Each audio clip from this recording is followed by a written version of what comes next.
Studies. I'm the chair of the center, Emily Gottridge, and I'm delighted to be here to welcome all of you and to welcome our distinguished visitor. Every spring semester, the Center for Middle Eastern Studies brings somebody who's very senior, but not too senior, and accomplished in the field and very accomplished in the field of Middle Eastern Studies to work with our graduate students, our undergraduates, and with us, the faculty. And we're absolutely delighted to have James Gelvin with us for this week. James comes to us from our southern sibling, UCLA. He was educated at Columbia and Harvard University, and actually that's where I first met him a few years ago. Professor Gelvin's research focuses on the social and cultural history of the modern Middle East, particularly Greater Syria, what was known as Greater Syria, which corresponds to the area of present-day Syria, Lebanon, Jordan, Israel, and Palestinian territories during the late 19th and early 20th centuries. Later in the week, he'll be imparting some wisdom with the undergraduates in Amy Janelle's Modern Middle East History survey course, and he's also meeting individually with history PhD students as they prepare for their upcoming exams. But for those of you who are interested in meeting with him as well, he will be holding office hours for general student inquiries here at the CMES. Those appointments are you're able to make those appointments via our website for the Center for Middle Eastern Studies. James is the author of Israel-Palestine Conflict, 100 Years of War, now in its third edition and available in languages including Italian, Polish, and Portuguese. He's also the author of The Modern Middle East and History, now in its fourth edition, and those of you here who are educators know how important that book has been to our field. He also is the author of The Arab Uprisings, What Everybody Needs to Know, also in its second edition, that was published in 2012, and arriving later this year is the ambitiously titled The New Middle East, What Everyone Needs to Know, by Oxford University Press. This is our second annual Distinguished Visitor following last spring's visit from Gil Anajar, which some of you I know were here for.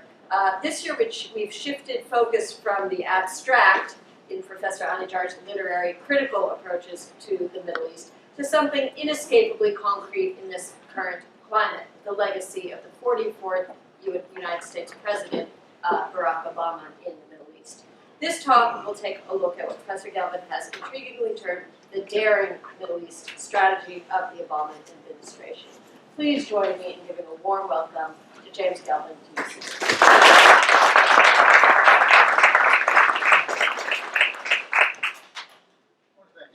I want to thank Christine Fouillot, for example. I want to sort of say how embarrassed I am to be talking about this sort of thing in front of my colleague Fred Lawson, from whom I've learned so much.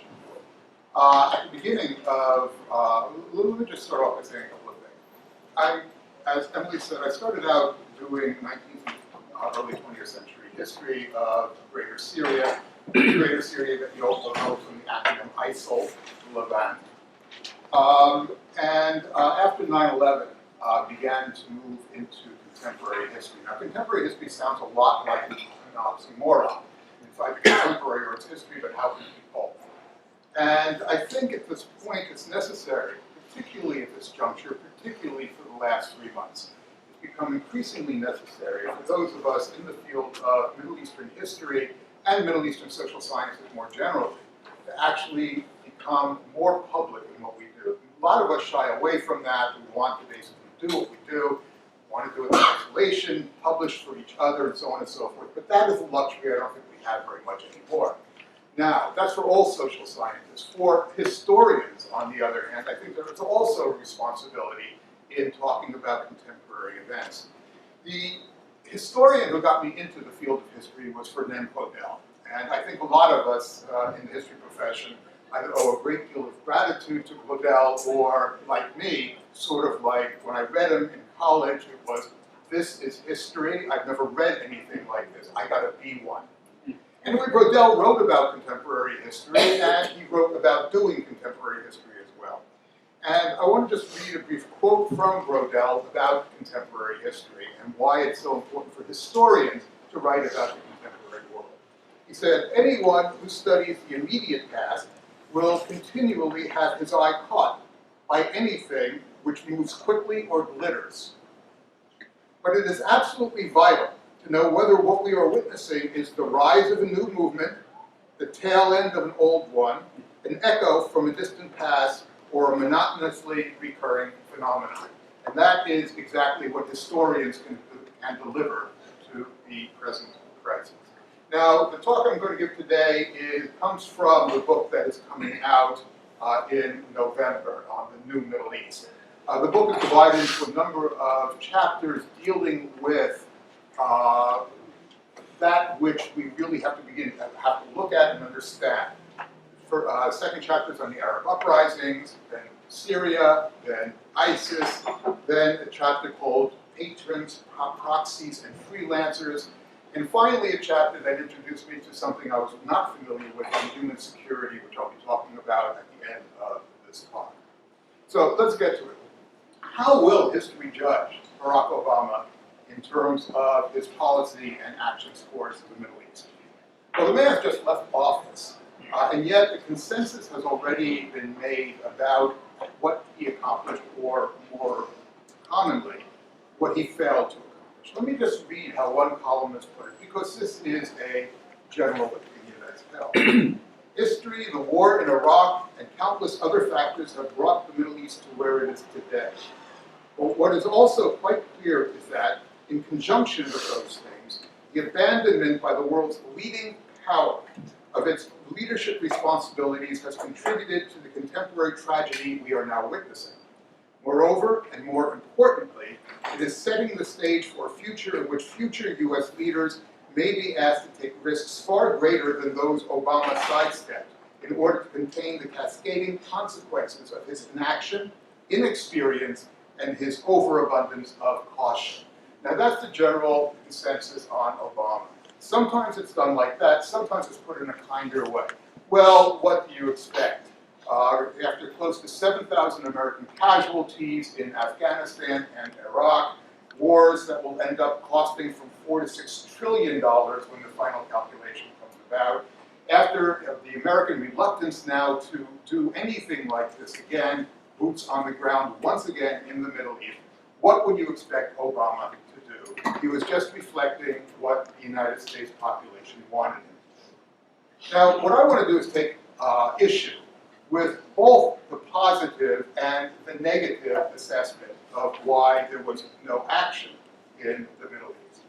Furthermore, I think that the very history that the columnist denigrates, not the inaction, inexperience, and overabundance of caution that he calls our attention to, is at the root of Obama's strategy.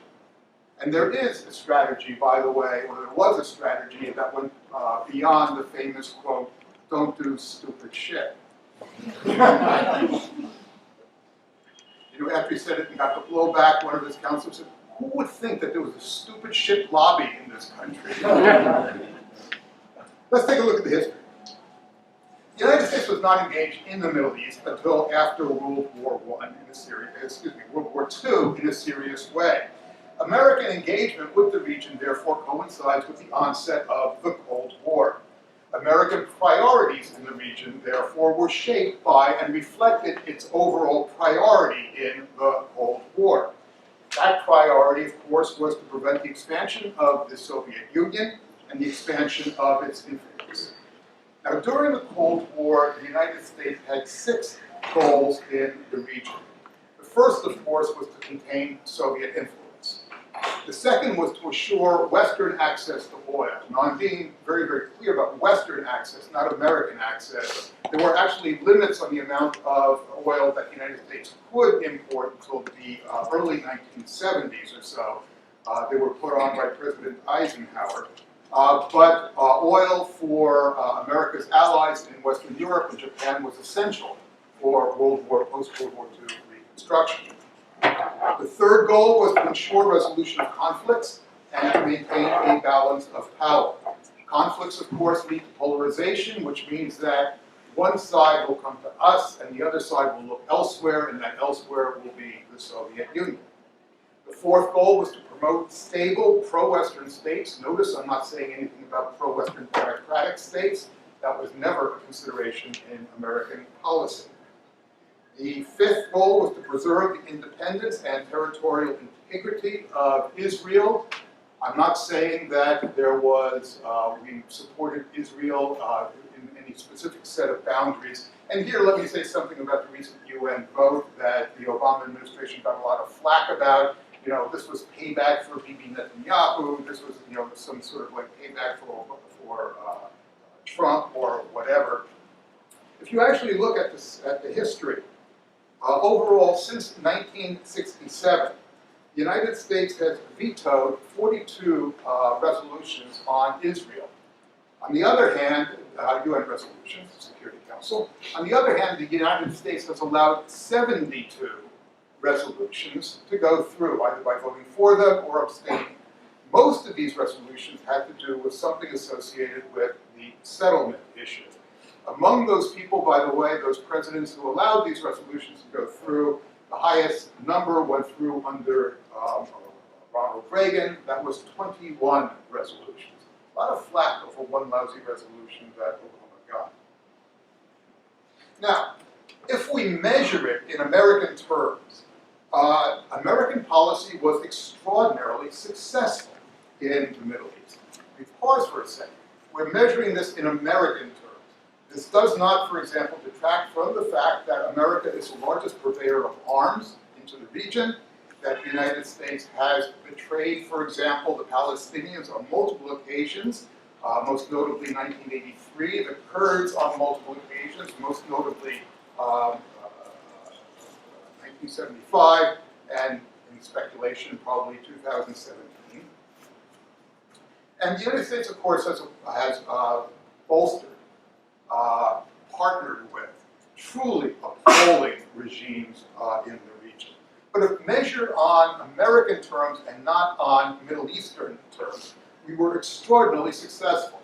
When Anwar Sadat, after he kicked out Soviet advisors in 1970, was asked why he's switching sides, or purportedly switching sides, from the Soviets to the Americans, he said, because the Americans now hold 99% of the cards in the Middle East, which was true. Now, the United States wasn't able to resolve all disputes peacefully. Think of the Arab-Israeli and the Israel-Palestine conflicts, for example, but it pretty much did everything else. Most importantly, the United States locked the Soviet Union out of the region. All the Soviet Union had to show for its efforts were a few unstable, unreliable, not prosperous countries such as Syria, Iraq, and the People's Democratic Republic of Yemen. Now, when you come to think of it and compare, for example, American policy in the Middle East with American policy in Southeast Asia, for example, it becomes crystal clear just how successful and at what cost American policy goals actually were achieved. In the Middle East, from the World War II all the way through the end of the Cold War, the United States lost approximately 500 personnel in the Middle East. 261 of those, of course, were in one single incident, Beirut, 1983, which some of you might recall. In a 10-year period, of course, in Southeast Asia, the United States lost 55,000 American personnel. Okay? Look at it in economic costs. The United States has spent approximately $150 to $200 billion in the Middle East over the course of the Cold War. Much of that, by the way, kicked in after 1975 when we upped the amount of money we were giving to Israel and particularly and also to Egypt. $150 to $200 billion. In current terms, the amount we spent within 10 years in Southeast Asia, $1 trillion. In terms of the Eisenhower administration, we clearly got more bang for the buck in the Middle East than we did in most other regions in the world. Now, how was the United States able to achieve its goals in the region? After all, we intervene very rarely directly into the affairs of the Middle East. And that's the secret. That's the reason why we were able to achieve our goals and a cost management efficiency as well. The United States gave its partners in the region a protective shield, but relied on them to check the ambitions of potentially hostile or disruptive states or non-state actors. U.S. partners acted as American policemen. Pre-revolutionary Iran and Saudi Arabia, for example, were the twin pillars on the Gulf. And their job was to hem in Iraq and Iraqi ambitions. Israel, on the other hand, was the American policeman in the West. Its job, of course, was to contain Syria and, at times, to protect Jordan as well. Now, since most of the states in the region supported the status quo, they worked hand in glove with the United States to thwart any changes in the state system, whether they were incited by communist-inspired insurgencies or by unruly neighbors. Local proxies thus put down insurgencies that were pro-Soviet or just destabilizing. In 1962, for example, Saudi Arabia, along with Jordan, intervened in a civil war in North Yemen. This has always intrigued me, by the way. Yemen doesn't really have north and south, does it? Yeah. But anyway, that's North Yemen, that's South Yemen. Anyway, it intervened in a civil war in North Yemen, obviously on the side of a monarchy against a republican. Egyptians, who at that time were tilting towards the Soviet Union, supported the insurgents, while the Saudis and the Jordanians supported the government. To motivate the Saudis to do this, John F. Kennedy sent the Saudi king a personal message informing him that the United States would be there to, quote, uphold Saudi Arabian integrity. In other words, you fight, we'll hold your coat. That same year, the United States supported an Iranian expedition into Oman to put down an insurgency there. The Iranians were fighting on the side of conservative monarchy that was fighting a communist insurgency in this part of Oman. Then there was Black September that many of you might recall. In 1970, the Palestine Liberation Organization tried to overthrow the Jordanian government. Syria sent in a tank column into Jordan, but that tank column did not have air cover. The person in charge, the general in charge of the Air Force, Bashar Hafez al-Assad at the time, refused to give air cover to the Syrian armored column because the Israelis had deployed their air force into Jordanian airspace. The reasons why the Israelis felt confident that they could deploy their air force when, after all, their biggest enemy was to the south, there had been no peace treaty between Egypt and Israel at that time, was that the American Sixth Fleet steamed to the eastern Mediterranean to bolster Israeli nerves and also to provide the Israelis with cover should they so need it. In the end, of course, the Jordanian government prevailed against the PLO. Now, there were, of course, a few American forays into the region. Some were successful and some were not. The United States intervened into Lebanon twice. The first time occurred in 1958. First time occurred in 1958 at the behest of a Lebanese president who claimed that Lebanon was being threatened by Egyptian subversion. The claim was similar to one that maybe Barack Obama was tapping his phones at the time as well. In other words, there was very little to substantiate these claims. And the United States actually landed Marines on the beaches of Beirut.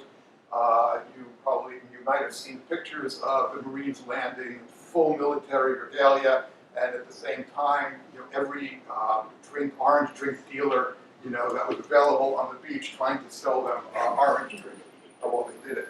The Marines took the airport and the harbor, and then when the crisis ended, just withdrew.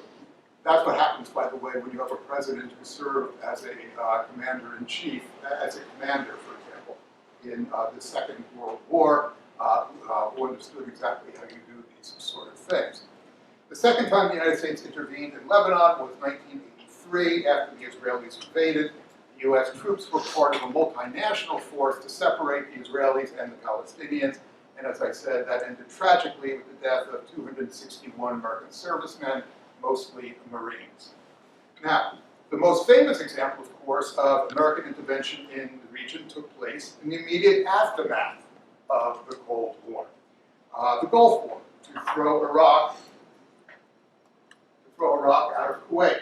Iraq had gone into Kuwait in 1990, and the United States organized a coalition which accomplished its goal of getting Iraq out of Kuwait. Now, there was a positive and a negative effect of this campaign.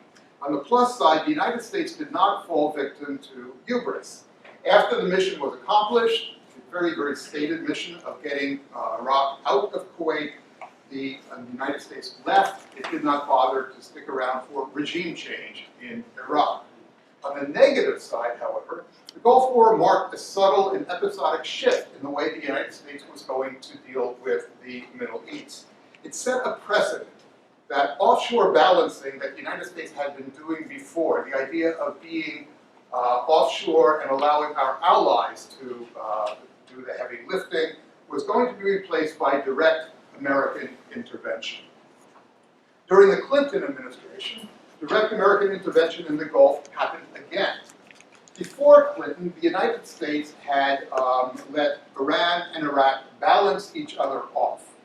During the Iran-Iraq War, for example, the United States supported Iraq in various ways because it was a weaker in the conflict. It wanted to make sure that the two sides were going to keep their eyes focused on the conflict and not outside the conflict. The United States fed Iraq intelligence, mainly reconnaissance intelligence with spy satellites, and also turned a blind eye to the Iraqi use of poison gas that intelligence was allowing Iraq to actually deploy against the Iranians. During the Clinton administration, however, the United States and its allies adopted a policy they called dual containment. Instead of balancing Iran off from Iraq, the United States and the United Kingdom tried to isolate both of them at the same time. The United States had imposed sanctions on Iran in 1979 after the revolution and the hostage crisis, and had imposed sanctions on Iraq after its invasion of Kuwait. During the Clinton years, these sanctions were bolstered, and in the case of Iraq, they were bolstered through the use of military force, airstrikes. Now, the idea of the sanctions was to get both the regimes to change their ways, or if they couldn't do that, to make enough of the military personnel in Iraq and Iran nervous enough so that they would overthrow their regimes. Now, dual containment depended on stationing American forces in the region. And part of that region, of course, is Saudi Arabia, where the United States had stationed troops before during the Gulf War. The policy had failed. The policy failed of dual containment. It was open-ended. Both states found ways to reduce the effects of sanctions, which landed on the most vulnerable parts of the populations anyway, which was great for Iranian and Iraqi propaganda against the United States. The final footnote to that, of course, is that in his first message after 9/11, bin Laden announced that one of the reasons why he attacked the United States was for keeping forces, American forces, on the sites, on the state that controls the two holy cities. Now, after dual containment, even worse was yet to come. Rather than going back to a policy of playing Iraq and Iran off from against each other, the United States gave Iran a gift by invading Iraq and overthrowing Saddam Hussein. Iraq, of course, crumbled into chaos. It was no longer a formidable foe that would act as a military bulwark against the Iranians. Instead, it became a breeding ground for various jihadi groups that would threaten the United States and its allies. If you want to trace the lineage of ISIS, or the Islamic State now, ISIS, of course, came from Al-Qaeda in Iraq, which was set up after the leader at that time, Abu Musab al-Zarqawi, fled from Afghanistan. He set up Al-Qaeda in Iraq, that morphed into the Islamic State of Iraq, which soon thereafter morphed into the Islamic State of Iraq and Syria, and then finally into the Islamic State. Iraq now provides a ground for Iranian meddling. Now, the final straw was the global war on terrorism after 9/11. Now, it was evident after 9/11 that the United States had to do something, but just what that thing the United States had to do was an open question. What the United States did was it declared war on terrorism. Okay? It was unilaterally declared by the United States, unilaterally executed by the United States, and it too is an open-ended commitment because, of course, terror will never be completely eliminated. My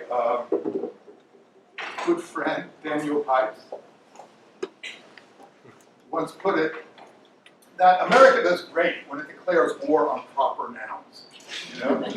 We did great declaring war on Japan, we did great declaring war on Germany, and so on and so forth. Our problem comes in when we declare war on common nouns. Drugs, war on poverty, war on crime, war on cancer, war on terror. So, the question is, why all of a sudden, after the Cold War, did we shift to unilateralism? Well, the jury is still out on this, but it's very likely that it has to do with imperial hubris that envisioned an American-dominated world order. There was a brief interregnum of George H.W. Bush during which American policy was realist. In other words, we didn't try to impose anything on anybody. We were looking for a balance. But immediately thereafter, we have the liberal internationalism of the Clinton team, actually, who thought that the United States had a right to enforce a liberal international order within the framework of international law and the United Nations. Hence, of course, Hillary, when she was Secretary of State, her robust arguments in favor of American intervention into Libya, American intervention into Syria, that Obama actually bucked. You have that, but when you had George W. Bush, you had a sort of the evil twin of that, which was neoconservatism. Neoconservatives, of course, believe that America should be the sole superpower, and by imposing unilateral will, the only difference, of course, being that as opposed to liberal internationalists, this was without regard for international law and without regard for international institutions. And if you're going to think for liberal internationalism, think Hillary Clinton. Think for neoconservatism, John Bolton. Now, when Barack Obama took office, he believed that the United States had expended too much time, effort, treasure, lives in the Middle East under George W. Bush, and had spent far too little time on areas that were going to be more significant for the United States in the 21st century. That is Asia. Middle East is, after all, or the Arab world at least, is the second least globalized region in the world. It has no comparative advantage in anything. Its only major exports are oil and unemployed youths. And it is less industrialized now than it was in 1970. For Obama, on the other hand, Asia would be the epicenter of world politics and world economics and global competition in the 21st century. Now, therefore, Obama's policy was based on the idea of get the United States out of the Middle East and to pivot to Asia. That's his phrase, pivot to Asia. Obama was therefore determined to lighten the American footprint in the region. Now, this is the reason for practically every one of Obama's policies in the region. Obama had pledged during the campaign to end the wars in Afghanistan and Iraq. He signed a nuclear deal along with five other powers with Iran. The idea was to bring Iran in from the cold and to give it a stake in the international system of the Middle East that would stabilize the region. He wanted to push Israel he did push Israel to suspend the construction of settlements. and to re-enter negotiations with the Palestinians. In other words, if you have to end the Israel-Palestine conflict in order to allow the United States to turn its attention elsewhere. He led from behind in Libya. In other words, he didn't stick around, a totally immoral policy, but on the other hand, one that did not get the United States involved in a quagmire. He was not sucked into the Syrian quagmire at all. Hillary was advocating for no-fly zones, for safe zones. He had no follow-up, for example, on his red line threat. He had limited support for the Saudis in Yemen, not really going along with the policy, but not really turning its back on the Saudis either. And he replaced the global war on terrorism with something called overseas contingency operations. In other words, the global war on terrorism, which was an all-out war on terrorism, now was reduced to a series of drone strikes in the territories from which attacks against the American homeland or against our allies might be launched. The only wavering on this commitment to lighten the American footprint in the region was in the case of ISIS. Now, first of all, why was the United States had declared war on ISIS in the first place? After all, the United States felt that groups like Jabhat al-Nusra in Syria, which was an affiliate of Al-Qaeda, were not important to go to war against. The difference is that the war against ISIS was launched because it was larger than just a war against ISIS. What it was to protect the international state system in the region. When he gave this interview with Jeffrey Goldberg in The Atlantic, Obama had stated to a lot of his associates that he looked at the Middle East as Gotham City under Batman, or during Batman times. And that each one of these gangs had one part of the city or another part of the city. And so, the city was pretty much divided up between the Mubarak gang and the Ali Abdullah Saleh gang and so on and so forth. All of a sudden, the Joker comes to Gotham City, and what do? You get the complete disruption of this sort of counterbalance system that had been there in Gotham City. And so therefore the Joker had to be destroyed. Obama adopted a strategy therefore against ISIS of containment and slowly pushing ISIS back. And that policy actually was working. But once ISIS began to launch its worldwide terror campaign, Paris, November 1915, San Bernardino, December of 2015, San Bernardino, December of 2015, he was forced to obviously ramp up American involvement due to popular demand. Now, to accomplish his pivot towards Asia, what Obama wanted to do was to return to offshore balancing. The problem was that nobody wanted it. For example, Obama pledged to support Gulf efforts to build an anti-defense system against the Iranians, similar to the ones that the Americans had helped the Israelis and the South Koreans build and install. Collective self-defense. The Saudis came back and said, no, we don't want this. What we want is a NATO-style commitment from the Americans that an attack by Iran against any member of the GCC, the Gulf Cooperation Council, would be attack against all, that is, against the GCC and the United States. Now, this is only logical. Economists refer to something that they call the free rider problem. Free riders are those who contribute nothing but take advantage of a common good for which others pay. The states in the Gulf, for example, for them to choose between free riding and going back to offshore balancing is not much of a choice at all. It was an easy call. And so, of course, they chose free riding. Overall, because Obama's desire to pivot to Asia and to return to offshore balancing, America's allies felt abandoned. On the other hand, American policymakers charged their allies. You ever notice that the word feckless is only used with allies? Accused America's feckless allies with ingratitude.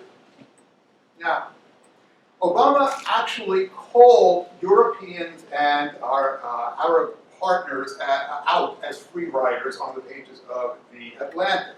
He said, quote, "What has been a habit over the last several decades in these circumstances is people pushing us to act, but then showing an unwillingness to put any skin in the game."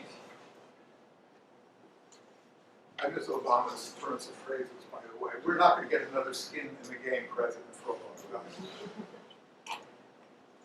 After he said this, Turki al-Faisal, who's a member of Saudi Arabia's ruling family, wrote a rejoinder on the pages of Arab News. It began, "No, Mr. Obama, we are not free riders." He then began to go through a series of points in which the way Saudi policies actually benefited the United States. 4 of these policies stand out for demonstrating how much American and Saudi interests are now out of line. This first point I want to call your attention to. We train and fund Syrian freedom fighters. Sure, they train and fund Syrian freedom fighters, but not the ones we train and fund, and certainly not the ones we would like to see at the head of a future Syrian government. Second, we initiated the support that is helping the Yemeni people claim their country from Shi'i rebels. Okay? The U.S. is an unwilling partner in this war. The Pentagon views it as unnecessary and unwinnable. The Saudis claim that it's part of their existential struggle against Iran. They seem to forget that the Houthi insurgency actually began in 2004. We established a coalition of more than 30 Muslim countries to fight all shades of terrorism in the world. The problem is that this coalition is mainly aimed at uniting Sunni countries under Saudi dominance against Shi'i Iran. The Saudis have a very strange definition of terrorism. All this at a time when the United States, bowing to what it believes to be, or believed to be the inevitable, was trying to bring Iran in from the cold. In the American view, it is better to make Iran a stakeholder in the international system than an outlier doing mischief. There's an old Saudi saying, ironically enough, that it is better to have a camel inside your tent pissing out than a camel outside your tent pissing in. Most bizarrely, according to this article, we combat extremist ideology that attempts to hijack our religion on all levels. It has been estimated that from the 1960s through the present day, Saudi Arabia has spent approximately $100 billion spreading the venomous doctrine of Wahhabism through schools, mosques, financial institutions, and the media. For the sake of comparison, it has been estimated that from 1920 to 1991, the Soviet Union spent approximately $7 billion spreading communist ideology. $100 billion from Saudi Arabia, $7 billion from the Soviet Union. Wahhabism has squeezed out other, more moderate forms of Islam in many places, not only in the Middle East, but beyond in South and Southeast Asia. It is the only game in town right now. Wahhabism, of course, conflicts with America's goal, American values, rights for women, popular sovereignty, that sort of thing, and can be considered a gateway drug for many who go on to become jihadis. Now, the case that Al-Turki presents is ridiculous, but it does demonstrate the problem that America has had with its allies since the end of the Cold War. During the Cold War, America's overriding interest was to keep the Soviet Union out of the region.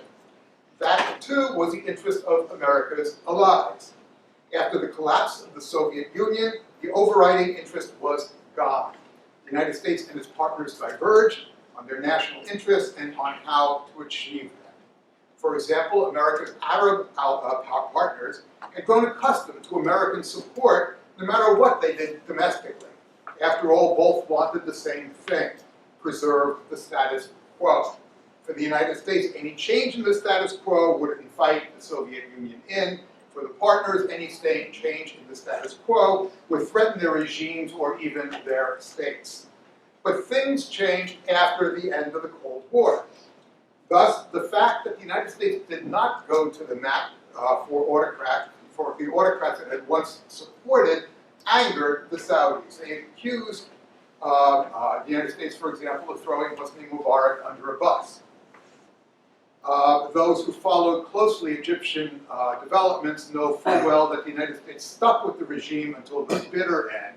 And if anybody was responsible for throwing Hosni Mubarak under a bus, it was the Egyptian people themselves. When the United States did not punish Bashar al-Assad for using chemical weapons on his own people, the Saudis and others were apoplectic that the United States had refrained from involving itself directly in the Syrian mess. I'd like to say just a few words on Munich, by the way, because you hear a lot about Munich. A lot of mythology about Munich as a historian. Munich was actually a godsend to the British, which allowed them one more year to prepare for what they knew was the inevitable, which was the Nazi onslaught. It also is a very bad analogy anyway, since, for example, just because the United States did not go to the mat for the use of chemical weapons in Syria does not mean that the United States is going to be such a pushover if the Russians, for example, invaded Poland. And the Russians, of course, know that full well.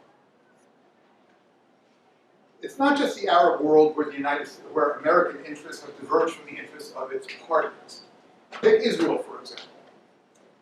The problems are twofold, the settlements and the nuclear deal. Now, ever since Eisenhower, there has been something in American policy towards Israel called linkage. The idea that the all problems in the Middle East can be linked directly or indirectly to the Arab-Israeli or the Israel-Palestine problem. Now, directly you can see, indirectly is a lot of fun. Think about 6 Degrees of Kevin Bacon.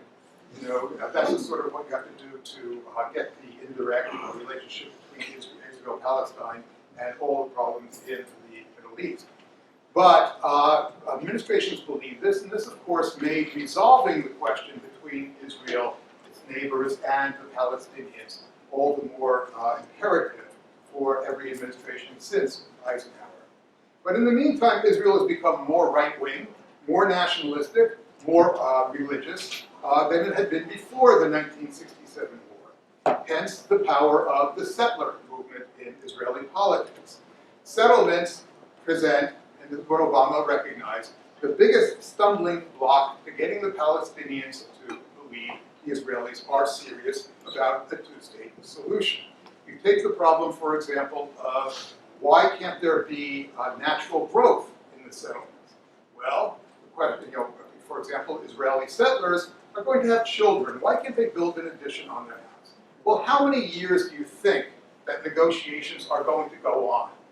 Double up with the kid in the room for 6 weeks, and then, figure out how to expand from there after you negotiate with the Palestinians.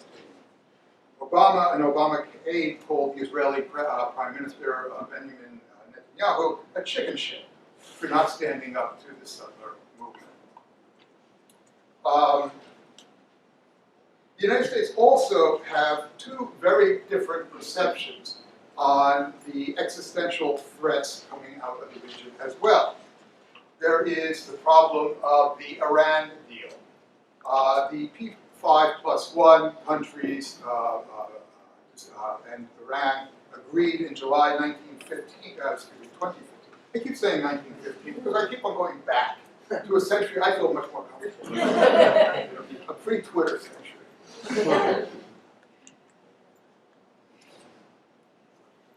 There are some people in this audience, I can see who can relate to this. When you do Middle Eastern history, you talk about the Ottoman Empire, you talk a lot about Southeast Europe, right? The Balkans, the Ottoman Empire. The words from my generation coming out of my mouth are always Southeast Asia. It's never going to be Southeast Europe. It's just a natural inclination, just trippingly on the tongue. Anyway, an agreement was reached in July 2015, and whereby the deal does not prevent Iran from enriching uranium. It does limit the enriching of uranium to a level that is below weapons grade for 15 years.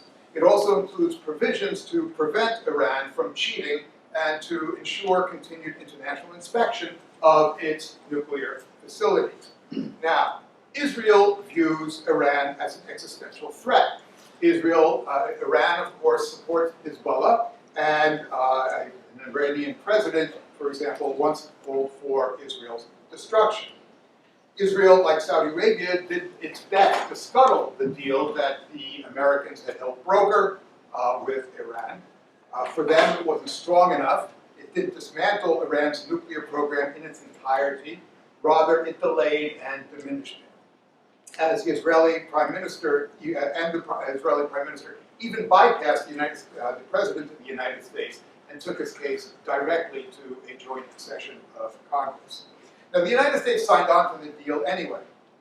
The Israelis view a nuclear-armed, in any capacity, Iran as an existential threat, even if it doesn't have weapons-grade uranium. The potential for that, for the Israelis, is an existential threat. The Obama administration, on the other hand, viewed nuclear proliferation not only to be a threat to peace in the region, but also a threat to the United States, an existential threat to the United States. It certainly did not want to see a nuclear arms race in the Middle East. Then there's a case of Turkey. There is a major difference with Turkey over the stakes in Syria, and also over the shift in Turkish politics. On the one hand, Turkey is, after all, a NATO ally. On the other hand, Turkey has increasingly descended into authoritarianism.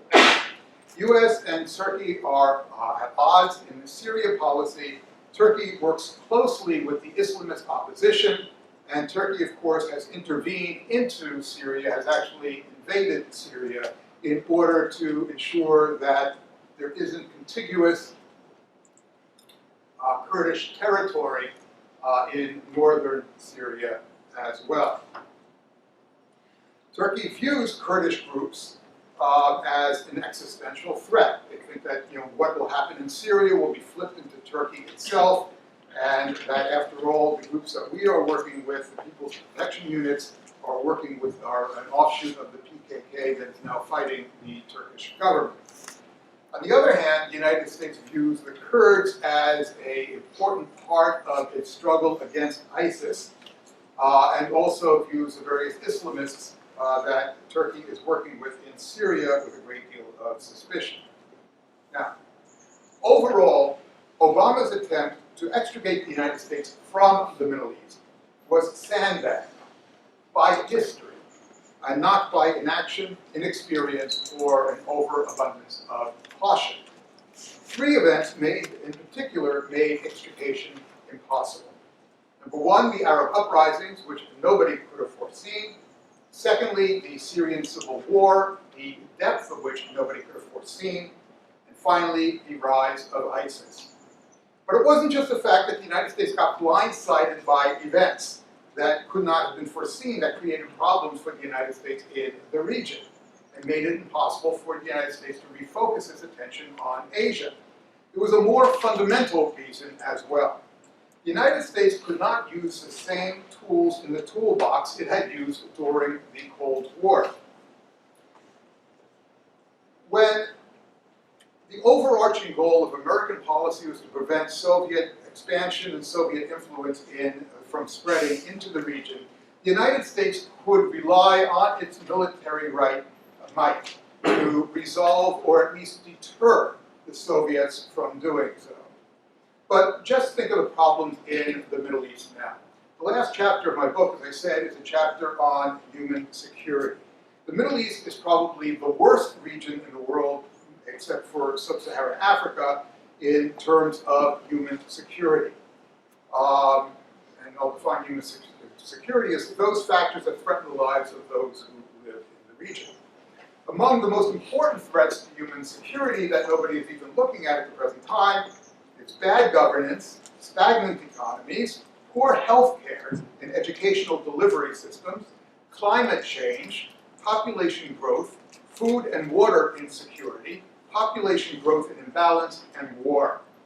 These factors are the ones that are going to determine the Middle East of the future. These are also factors that cannot be resolved through the application of military force. And unfortunately, the application of military force by using deterrence or direct involvement is the only tool that the United States wields with assurance.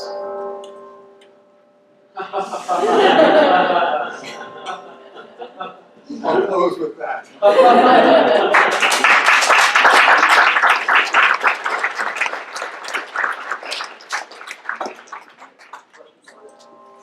Can you speak a little bit more on Obama's legacy, especially in regards to Yemen and strikes? It seems to be something that when people talk about the history of Obama, that's uniquely broad. There's two ways of looking at the drone strikes. The strategy of using drone strikes. The idea, one way of looking at it is the de-escalation, actually, of the global war on terrorism. Here, what you are is you're picking off so-called high-value targets, rather than, for example, using a blunt instrument that had been used under George W. Bush. And of course, Obama in his first year used drone strikes, and Bush did in the entirety of his presidency. So that's one way of looking at it. The other way of looking at it is that they are not only abomination, but they also don't work particularly well. We are dealing with non-hierarchical groups, after all, groups that not only don't take orders from each other, that are internally autonomous cells, but in which there is no real pecking order among the high-ranking people, what have you. In addition to that, of course, there is what George Orwell would love to point out, that wonderful euphemism, collateral damage that the United States inflicts on the region.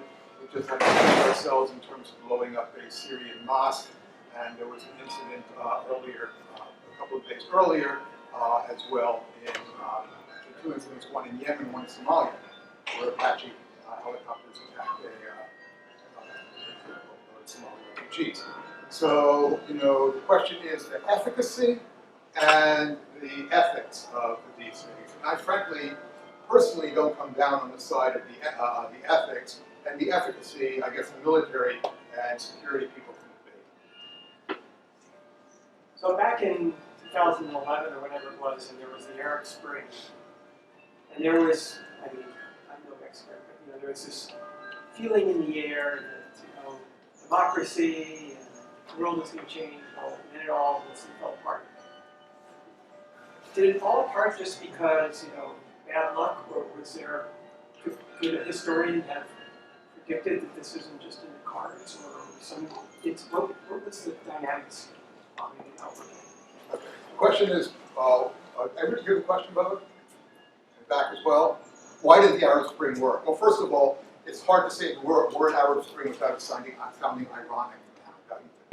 I don't use the term use the Arab uprisings. There's a reason for that as well, because as well as sounding ironic, the concept of an Arab Spring is a period piece. So it started on December 17th, 2010, and ended with the outbreak of the last of the uprisings, the Syrian uprising. Okay. So it was December, January, February, March.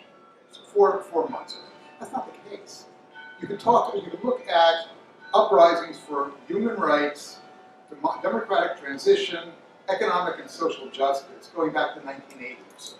Okay. Now, it's true, none of these were as large, on large scale, as what happened during the brief season of the Arab uprisings. But on the other hand, they did occur, and they continue to occur, and the uprisings continued into 2013. They're still going on, by the way, in Iraq, they're still going on. And, I don't know the current state of what's going on in Lebanon, but in various places, they are still continuing. The eastern province of Saudi Arabia is still under lockdown, for example. We still have, military back and forth in Bahrain, in the villages in Bahrain, and things like that. So you have this sort of thing that keeps on going. So the question is, are we saying it was a failure too soon, based upon a 30-year history of these things? Okay, it took a long time in the making, and then they culminated in what happened within a single season. And frankly, the spring also has this problem of optimism. Spring is wonderful, and so on and so forth. Trees bloom, etc. The Arab Spring was very much oversold. Who in his right mind would have thought that the Egyptian regime 2 million person security apparatus. The largest army in the Arab world was going to roll over and play dead when a bunch of guys in Tahrir Square, sort of like had been able to mobilize a previously unmobilized population. That's what happened in Iran in 1979.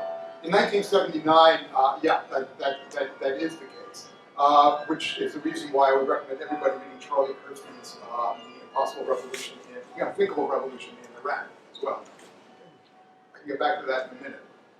But the chances of these things were not good from the beginning. Gramsci differentiates between a war of maneuver and a war of position. And what these guys were attempting to do, the kids and kids, they were up to 40 was many of them. Well, I guess from my perspective. What the social networking youths in Tahrir Square were attempting to do was a war of maneuver, okay, which is a direct assault on an entrenched regime. Okay? That's difficult. On the other hand, Gramsci says the way you got to do it is a war of position, which is slowly by taking over the ideas that are dominant within society, by your ideas becoming the hegemonic ideas within society. Your ability to sort of like shift things in that direction. So there's that answer to your question, which is that it's very, very difficult to do something like that. In terms of being able to predict the uprisings. I'll tell you a story about the street vendor in Tunisia, and his wares were confiscated, small town. His wares were confiscated. He went to the magistrate to complain, was turned away, humiliated actually, went to the market, poured some sort of flammable liquid over himself, burned himself to death, and the rest is history. No, it's not. Nothing happened. This is Abdeslam Timi. And he did it in Monaster 9 months before Mohammed Bouazizi did it in Sidi Bouzid. Now you explain to me why it was the population did not go out on the first one, and it went out on the second one. I mean, this is Kurtzman's point, actually. That you can fault the CIA for not seeing the Iranian Revolution, and you can fault whoever for not us in the Middle East Studies field. Of course, very few of us actually predicted this sort of thing would be taking place in the Middle East. We were all studying Islamist movements, at the time. So you can fault us for it, or you can actually say that the difference between doing history, and doing most of the harder social sciences is that historians understand that there is a human factor that intervenes between these things. Look at this one. People in the Middle East, there was a food shortage in the Middle East, massive increase in food prices over the 6 months that preceded this. Okay? People ended up going out on the streets in Tunisia, Egypt, and other places as well. They cited food problems as one of the causes among several of the causes that they cited as well. The most important, we all remember, the end of the regime and that sort of stuff as well. But there are economic causes as well. So, the Tunisians and the Egyptians had a lack of food. They blamed the government for that lack of food. Then they decided to go out on the streets and overthrow the government because of that lack of food. They translated the lack of food into a hatred for the government, and they translated their hatred for the government to going back. Now that is something that takes place in people's minds. Okay, that is unpredictable. And that's why, very few historians are going to go out on the branch and say, well, this is what's going to happen in the future.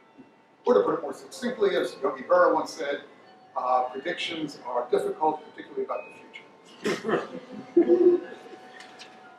thought it was interesting how Obama started to raise that issue of the free riding problem. It seems Trump now is also kind of on this platform of making other countries pay.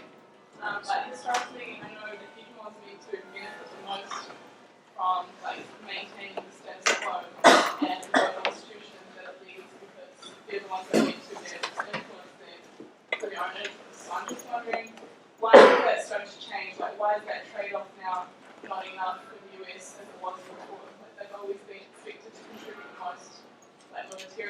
marginalized to those systems. I thought they would be the strongest. So, wondering if your thoughts on that. Well, we did have this sort of, I mean, you know, this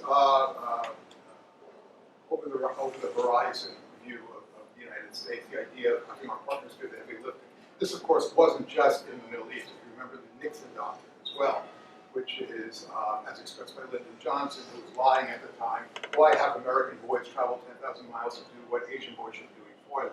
You know, which was the idea of the South Vietnamese fighting for South Vietnam, and so on and so forth. The problem is, or the thing about it in those days was that the South Vietnamese were fighting a communist, as defined, insurgency along with a foreign communist state at the same time. Okay, so this was part and parcel of American policy as well as for their very existence. This is the way, for example, Saudi Arabia viewed problems in Yemen as an existential problem. When, for example, there was this civil war in Yemen that was, one side was being backed by Saudi Arabia's arch enemy at the time, Egypt. Okay? So they were more than willing to go along with the hegemons, you know, what the United States wanted, you know, at that point. Now, the thing about Trump saying, why don't you pay for it, and so on and so forth, this has been brought up before, you know, particularly after the meltdown of 2007. It was brought up before, and there have been various agreements that have been reached with various governments, with the German government, for example, and others.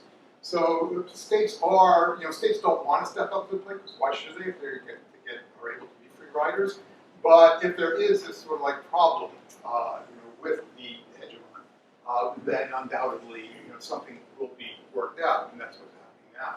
Now, a word about the Trump policy. I've been really thinking about this Trump policy. So you're right, you're absolutely right. You said, let's have our people pay for it, and so on and so forth. And it finally hit me yesterday, or 2 days ago, on the way to a talk in San Diego, because I knew it was going to come up because of the nature of what the talk was, which was, what is the Trump policy based on? And of course, it sort of like sounds irrational and crazy, and he wants this, and he wants that, and they're two opposite things, right? I think that Trump vacillates between an anti-Obama and an anti-Hillary policy. And that's the only way of explaining what comes out of his mouth. Okay. When he's focused on Hillary, for example, he's focused on stopping liberal internationalism. So therefore, we don't want anything to do with sending troops here, there, and the other place. People should pay their own fair share. People should stop freeloading with us, and so on and so forth. When he's in his anti-Obama mood, on the other hand, is rather than the Saudis paying their own fair share or the Israelis paying their own fair share, we are going to, for example, cuddle up to the Saudis, which he did last week, and to the Israelis as well. And then there's a war on ISIS. How many trucks can you hit with a 500-pound bomb? You know, I mean, how can you up the war against ISIS at the present time? But he's still calling for it, upping against the war against ISIS, because he perceives sort of like Obama as being weak in, you know, in everything that Obama attempted to do. So if you actually look at it from that standpoint, what you begin to see is that there is a certain rationale to Trump's policies. It depends on who's on his mind. If Hillary's on his mind, he'll do one thing. If Obama's on his mind, he'll do another thing. He has yet, of course, to articulate a positive conception of the way he would like to have a foreign policy. What is the goals of his foreign policy? He has yet to articulate any sort of like vision of that. So what we have to do, what we're stuck with, is the negatives. I've always been curious, I don't know if it's something that is curious to you, and I don't think there's research evidence, but to know something like the Middle Eastern leaders' actual approval rate, particularly Gaddafi's and Bashar al-Assad's, before the Arab uprising. And I think about it a lot because I wonder why it was so much more, or it is still so difficult for Assad to have been overthrown in comparison to Gaddafi. I don't think it has to do with approval. I mean, I assume that, you know, the 98%, 99% that they get in elections is true. The lowest on the chart, by the See, way, that's why it's hard to get. was Mubarak's 88%. Right. Got in its last one, you know. Ooh. I wonder if they didn't pay off. It's impossible to do, but I would say that there's certain structural things that, you know, were involved in the Libyan versus the Syrian. You look at the Libyan government, for example, it's fragmented. You know, every diplomat who was out of the country went over to the opposition because they could. You know, you had various parts of the army going. Some went one way, some went the other. Same thing in Yemen, by the way. The government just fragmented because it was a very, very weak government. Actually, according to Gaddafi, there was no government. We came out here together. It was a government, a rule by the masses. So, you know, what you had was this fracturing of the government that took place in the case of Libya. You also had, by the way, a serious NATO bombardment of one side, which certainly allowed for the other side to win. But, you know, of course, the other side was united by what it opposed and not by what it wanted in the future. And that coalition soon fell apart. You look, on the other hand, at Syria. Okay? The way the Syrian government is structured is the way the most stable governments in the Middle East are structured. It's what James Quinlivan at the Rand Institute calls coup-proofing. These regimes are coup-proofed. So you have Iraq under Saddam, you have the Saudis now even, you have the Bahrainis, you have the Syrians. The Syria, all these things have have things in common. They're all run by minorities, you know. And so what they can do is they can appeal to the minorities to circle their wagons. The inner core of the regime, the people in what are called coup-critical positions, are people who cannot defect from the regime. Because if the regime goes, they go as well. You know, Especially if your minority is what, 10% of the population? I'm sorry? If your minority is about 10% of the It population. can be 10% or in some cases even more. You know, for example, I've seen estimates of the Wahhabis, for example, in Saudi Arabia being 20% to 40%. We don't really know. They're pretty much, in one section of Saudi Arabia, come from the Najd. So the government is affiliated, of course, with the family, was intermarried with the that sort of thing. So these are very, very tight. It doesn't fragment. But the other thing is the nature of the proxy war in Syria as well. That, Syria soon became a war not between the Syrians and the population and its government, but it took on far larger meaning. And the meaning was, for example, it became part of the overall conflict between Saudi Arabia and Iran. And between, there was Hezbollah involvement, there was Russian involvement, American involvement, Turkish involvement, and so on and so forth.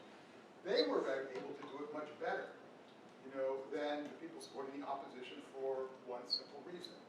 Until now, and we don't know the way things are going to work out, they've been united by what they want, which is they want to maintain Bashar al-Assad in power. They want the regime to stand. I stand corrected. It's not that they want to maintain Bashar al-Assad in power. We don't know that for sure. But they want the regime to be maintained. Wait, who are these powers? That would be Iran, Hezbollah, and the Russians. As far as the United States, Saudi Arabia, Turkey, we're all over the place in what we want. The opposition is all over the place in terms of what they want. Does the United States want to see an Islamic State in Syria, which the Saudis apparently want to do? No, obviously not. Does the Turks want to see the empowerment of Kurds in autonomous zones that the United States doesn't care about? No, they don't. Do the Turks really care about overthrowing Bashar al-Assad? No, they really don't. So, you have all these forces operating at cross purposes. And so, each one of these things, these uprisings, had an internal as well as an external dynamic to it. And a lot of the balance of what took place had to do with that. What would have happened in Bahrain, for example, if the UAE and the Saudis had not agreed? That also would have proxy. Would it be possible to go back to the kind of policy the West had during the Cold War, when it had so much leverage in the Middle East, not really caring about who was in what country and so on? We seem to be going back to that at the present time. Again, it's hard to call what would actually happen in the future. In the abstract that I was asked to send into the paper, I did call Obama's strategy daring, which was the attempt to go back to something that, of course, nobody wanted, and to actually do that. that in a way that would sort of like force their hand. For example, reaching an agreement with Iran, forcing the Israelis to come to terms with stopping or slowing settlement growth, et cetera, et cetera. We didn't win on that one. We, meaning the United States, under Obama, did not win on that sort of. Is it going to be possible in the future? I don't know. When we begin to talk about preemptive strikes not being off the table against North Korea, how much of a future are we really expecting? I don't want to be cynical about this stuff, but it's really it's really difficult to say at the present time. We seem to be micromanaging in a sense the events that we really can't micromanage. I agree. And so if we try to macromanage, that might give us more leverage. In other words, let ISIL be the problem of the Shia instead of our problem. Well, ISIL is a problem of both, actually, and there's a reason, because ISIL is an existential threat to the United States, not as Mike Flynn thinks it, but as it actually is, as Obama interpreted it. You think it's actually an existential threat? I think, okay, I follow mean, my they logic. attack us occasionally, but I don't see No. That's Michael Flynn talk. I agree with you on that. I absolutely agree with you on that. But the problem is that the ISIS threat to the state order in the Middle East is such that it's got ramifications broader than that's going to radiate out. All sorts of things, including the incredible rise in sectarianism, including the destruction of the various boundaries that have been there since the end of World War I. And that sort of stuff, the problems that are going to be associated with oil flows, et cetera, et cetera. I mean, that's what I mean by ISIS being a real threat to the United States. I don't mean it in the sense that the Soviet Union was a real existential threat to the United States during the Cold War. It could obliterate the United States. No. And I disagree with the idea that we should have a war on terror. Terror is a crime. It should be treated as such. It should be minimized. You should use international cooperation to try to minimize it. But you should expect that, every once in a while somebody's going to get through. Last year there was an Iraqi scholar here who more or less described ISIS as a kind of ideological arm of a Sunni Baptist military people. There are two wings to the leadership of ISIS. I agree with that. Two wings. There's the ideological wing, the political ideological wing, and there's the military. And what brought them two together because obviously the political ideological wing was steeped in this their doctrine that Baghdadi has promulgated, actually before him, our colleague.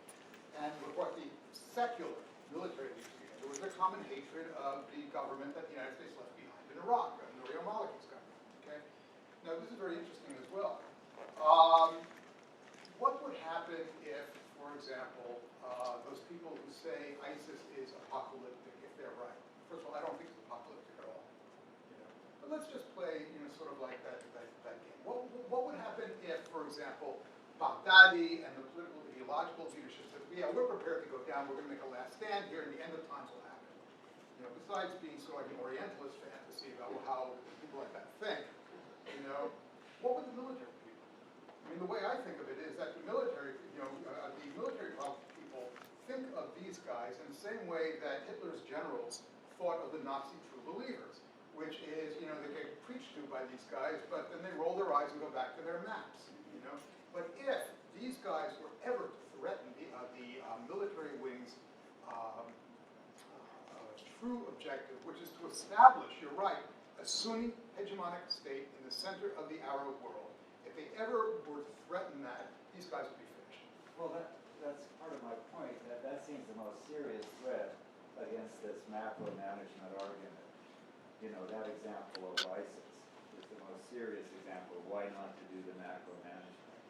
Let them fight among themselves and just make sure that the Western interests are assured, like the supply of oil. And maybe we would get more leverage out of it. Leverage from whom, though? In controlling the area for our interests with the least amount of resources, the way it was done, as you said, during the Cold War. I, for one, think that ISIS should be destroyed. I, for one, also think that the caliphate will be destroyed in short order, actually. Western Well, I'm Muslims. against the caliphate too, but we're sort of talking about policy direction. No, but we're talking about two different things, though. When we talk about ISIS, we're talking about the caliphate, and we're talking about ISIS, we really do mean two different things. Because what happens after Mosul falls and Raqqa falls? What happens to ISIS then? There's a whole bunch of possibilities of what will happen. It might become an insurgency, for example. Although coming down from the caliphate to an anti-Iraq government movement is something that... It'll still be a Sunni area. That area will still be a Sunni area after ISIS falls. Yeah. Okay. I'm sorry, I don't see the point. Well, the point is that. Time for one more Yeah, question. yeah. Let's get someone else. Hi. Thank you for coming through the talk. You began your talk by saying, in terms of American or long or foreign politics, I don't know if it's success, but I would be interested to know what you think the Middle East perspective on foreign policy has been, especially since you are the author of the textbook on Middle Eastern history. I wonder then which perspective. Would argue with you. I wonder which perspective you take there and why. Whether you're speaking as someone interested in American interests and how they unfold in the Middle East, or just Middle Eastern history and its internal regional dynamics. Well, the Pew polls are fairly, I believe, to be fairly accurate. And what they show is a number of things. They show, for example, declining American popularity in the region, although Obama has somehow rebounded from his being below George W. Bush to a status whereby he was above George W. Bush. But if you actually look at other aspects of the Pew poll, what you find is very interesting things. And people from the Middle East know this. People in the Middle East hate the American government. Crying out loud, now I hate the American government. They think the American government is an imperialist government that is out for its own end, which it is, and that they were perfectly willing to screw the Arab world whenever it comes down to it. Okay, but you actually look at attitudes towards Americans, towards American soft power, and things like that. What you'll find is extraordinarily, high likability among people with the United States. One statistic springs to mind: Saudi Arabia. 90% of the Saudi students who come to the United States don't go back to Saudi Arabia. They stay here. There's a certain likability factor about this. We're beginning to reassess the Cold War. Not beginning. It's about right now about 5 to 10 years old. About what caused the end of the war. Okay. And one of the things that the old story was Afghanistan and Reagan's Star Wars policy bankrupted the Soviet Union, and so therefore you had this implosion of the Soviet Union as a result of that. That the population was no longer being whatever. But the problem with that is that we're looking at it very, very differently now. And what we're looking at is a certain attractiveness to things like American pop culture and American standards of living and things like that that attracted people not only in that area but also in the Arab world as well. So I remember my first evening when I went to teach at American University of Beirut. And my first evening I went to a party that was arranged by a friend of mine who is Shi'i. And we went to this party, and all I got was America this, America that, how awful it is, and so on and so forth. And then I noticed that around 11 o'clock, people began drifting away from the party. This is very un-Lebanese, for those of you who know Lebanon. And parties begin at 11 o'clock. People don't start drifting off at 11 o'clock. And so I asked my host, what's going on? And she said, Seinfeld comes on. In terms of soft power, there's a very wonderful article in Foreign Policy that you should read. It's basically, the name of the article is Why is China So Uncool? Which is the thing of, when you have emulation of, foreigners, okay? The Chinese can't even compete with the Taiwanese and the Hong Kongese, whatever they're called, people from Hong Kong, that when it comes to soft power, the Americans have it still in spades. If you think about who is recognizable around the world, half of those people, more than half of those people, are going to be Americans, starting with Michael Jordan. So I'm not particularly worried about that in terms of attitudes of Arabs towards America in that way. Political stuff fluctuates back and forth. It's the other stuff in which there is so much in common. And let me just end up with this thing about the first question about the Arab uprisings and why they went there.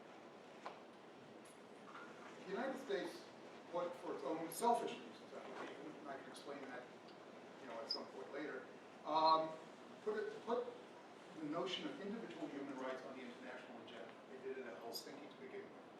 Okay? And that was the first time that one interpretation of human rights completely outshone every other interpretation of human rights. Human rights now were individual human rights. They were not collective rights anymore. They were not economic rights anymore. They were not social rights. They were individual human rights. And that became the gold standard at this point. Okay? In the Middle East, starting in about 1980, which was 5 years after Helsinki, we had the first uprisings in the Middle East for human rights. Okay? They're still on the agenda.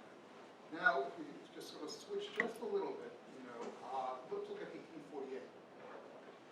Every single rebellion in 1848 failed. The springtime of nations. For liberalism and nationalism, they all failed. And yet, autocrats were put on notice that from here on in, liberalism and nationalism are going to be on the agenda. Autocrats in the Middle East are probably not sleeping as well as they did before December 17th, 2010, for the express reason that human rights, this question of individual human rights, and democracy are on the agenda in the same way that 1848 put them on the agenda. And the unfortunate news and the good news is that